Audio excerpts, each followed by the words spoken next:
Welcome back to the morning show here on Arise News with me, Katira King. My next guest is a chocolate entrepreneur whose roots are in the Netherlands, but whose heart is in Africa. As a fiercely independent consultant who gets her inspiration from the world, she possesses a business mindset and a desire to make a difference. Her sharp mind and intuitive nature are a blend of both her European rationality and her sweet African instinct. Having started her career as a management consultant for large multinationals, she has since worked for large and smaller scale companies and non-profits, largely in the agribusiness sphere. And now, Sanne develops chocolates wholly made in Nigeria. Welcome to the morning show, Sanne. Thank you, Katira. It's very nice to be here. It's so nice to have you here. I mean, this is the second chocolatier I've had on this week, and I feel like I've put on a little bit of weight. I mean, you guys just keep feeding me all this amazing chocolate. How does one even venture into the chocolate making business? It's an amazing adventure, I have to say. I've been working in the cocoa trade for a number of years, which brought me to Nigeria as well. But Nigeria, being as it is, wakes up my inner entrepreneur. You can't because avoid it. Everyone's an entrepreneur here. Everyone has to be. It's the best way to move around Lagos and around Nigeria. So yeah, I ventured into the chocolate making business. We've set up a factory in Surulere. Wow. And having loads of fun there. I can imagine. So what were some of the challenges that you may have faced in setting up this business? There's a few challenges actually that we had to deal with. Notably, I'm afraid, our electricity situation in this country. How does that affect the chocolate making process? It's difficult. It's very hard to plan. You need certain processes to run for a few hours, so you need to make sure your electricity is there, which is not always easy. So we had to prevent. We have generators, we have inverters, and we work with that. Wow. Which is okay. It's manageable. I had a conversation with someone earlier today, and he mentioned something to me, and I said, don't worry, we go manage. And then I said, that's the Nigerian motto. You know, you manage, you smile, you make it work, and you produce delectable chocolates out of it. I mean, wow. So walk me through exactly what's on this table in front of us. Yes, let me show you. So what I've brought here is a few tubes. Okay. So this one is actually the cocoa bean as it comes. So That's what a cocoa bean looks like. So this is the product that we buy from the farmers. Currently we're buying from Cross River, Ocean State and Edo. Wow. These specific beans have been coming from Ocean State. So this is what the cocoa looks like, and that's what starts our process.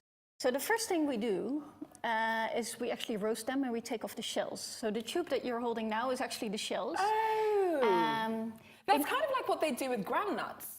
They take the raw groundnuts and then they roast it, and then you've got the shells, because I love the shells. Oh, really? This is how I know this.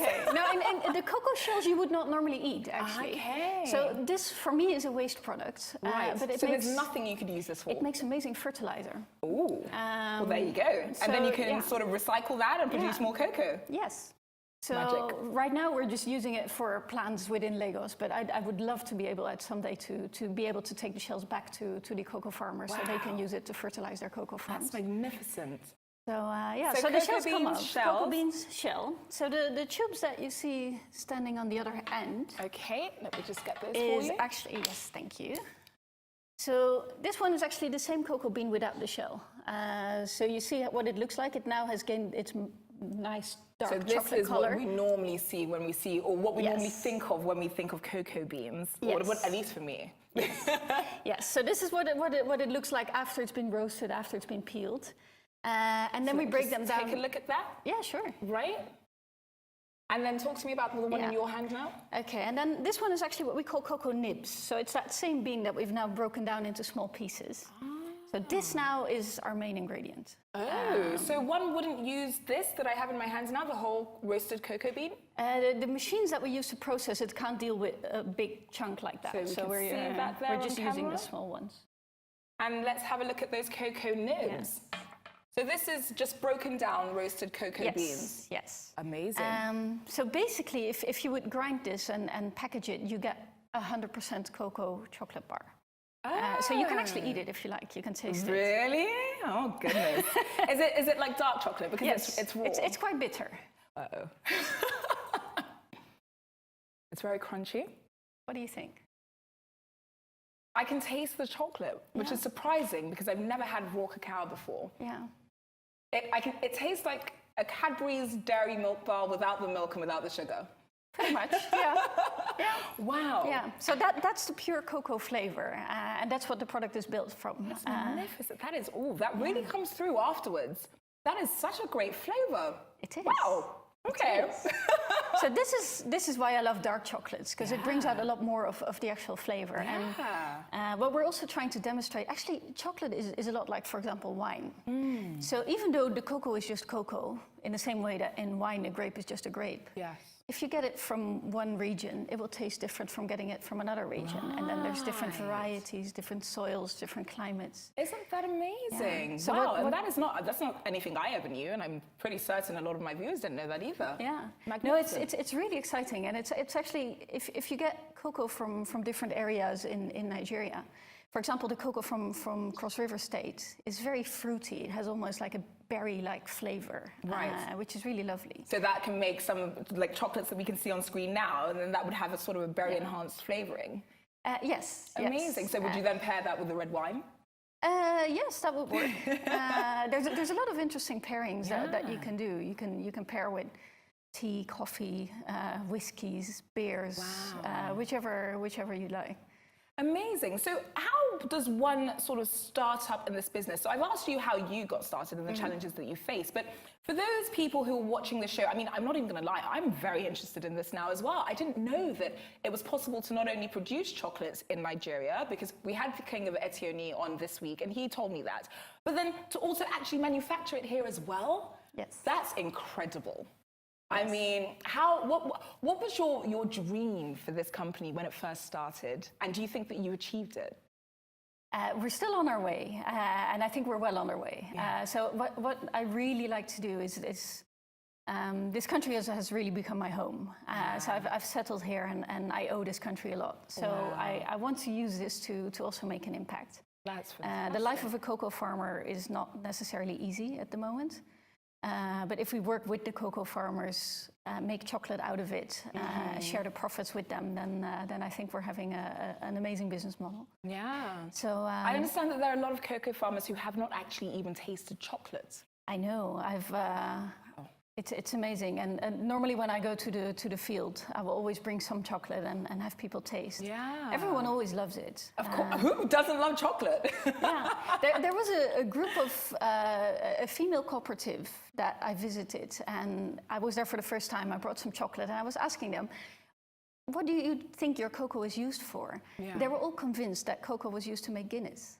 No way! Yes. So they all said, no, our cocoa goes into stout because it has the same color and it's also slightly bitter. And they were convinced. Goodness. Yes. Did you give them some chocolate to taste? So I gave them some chocolate to taste, and they were sold. Wow. So we've now started a partnership, and next time I'm going, I'm bringing their chocolate made out of their own cocoa, which That's will be lovely. Amazing. So where can I pick up some of your My 36 chocolates?